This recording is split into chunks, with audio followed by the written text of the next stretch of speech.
ప్రియమైన దేవుని బిడ్డలారా, సహోదరి సహోదరులారా, మీకందరికీ ఉదయకాల శుభములు. ప్రతిరోజు హృదయ ప్రార్థన. దేవా, నా దేవుడవు నీవే, వేకువనే నిన్ను వెతికెదను.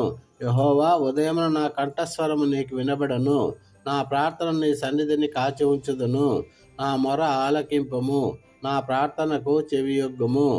మమ్ములను బహుగా ప్రేమించిన మా ప్రియ పరలోకపు తండ్రి, మీకు మా వందనములు, స్తుతులు, స్తోత్రములు. 24 పెద్దలతో, 4 జీవులతో, కోట్లాది దూతలతో పరిశుద్ధుడు పరిశుద్ధుడు అని నిత్యము కొనియాడబడుతున్న తండ్రి, నీకు స్తోత్రములు. మీ ప్రియకుమారుడు యేసు ప్రభువు నామములో పరిశుద్ధాత్మ ద్వారా మీ సన్నిధికి వచ్చాము తండ్రి. దయచేసి మా మొర ఆలకించమని వేడుకుంటున్నాము. మీరు చూపిన ప్రేమకు, చేసిన త్యాగానికి మా విరిగి నలిగిన హృదయాలను మీకు అర్పించుచున్నాము తండ్రి. గడిచిన కాలమంతా నీ చల్లటి రెక్కల నీడలో కాచి కాపాడి, రాత్రి కాలమంతా మాకు మంచి నిద్రను, విశ్రాంతిని ఇచ్చి బలపరిచి, సజీవ లెక్కలో చేర్చి ఇచ్చిన ఈ నూతన దినమును దయాకిరీటముగా ఇచ్చినందుకు వందనాలు. ఈ దినాన్ని మాకు మీరు ప్రేమించి ఇచ్చారు కనుక మీరు మాతో ఉంటారు. ఎందుకంటే మేము మీ బిడ్డలము కనుక.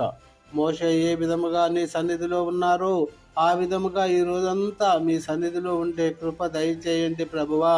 మా కుటుంబాలకు మీరే అధిపతిగా ఉండి ప్రేమ, సైక్యత, శాంతి, సమాధానము, ఆత్మఫలములను ఇచ్చి కాపాడండి, దీవించండి ప్రభువా. మేము చేయు ప్రతి పని, తలపెట్టిన ప్రతి కార్యము, ప్రతి ఆలోచనను స్థిరపరిచి మీ చిత్తములో జరిగించండి ప్రభువా. మా రాకపోకలందు మా చిన్నారులకు, మా బిడ్డలకు మీ కాపుదల భద్రతను ఇవ్వండి ప్రభువా. మా పిల్లల చదువులలో, ఉద్యోగాలలో తోడుగా ఉండండి. ఎవరైతే ఏ సమస్యలతో బాధపడుతున్నారో వారిని జ్ఞాపకము చేసుకొని వాటి నుంచి విడుదల దయచేసి ఆనందముతో నింపండి ప్రభువా.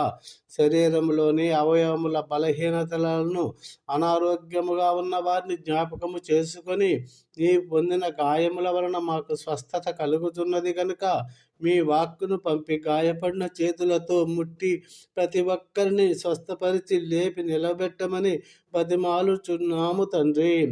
ఆర్థిక ఇబ్బందులు ఉన్న వారికి ఆదుకోండి ప్రభువా.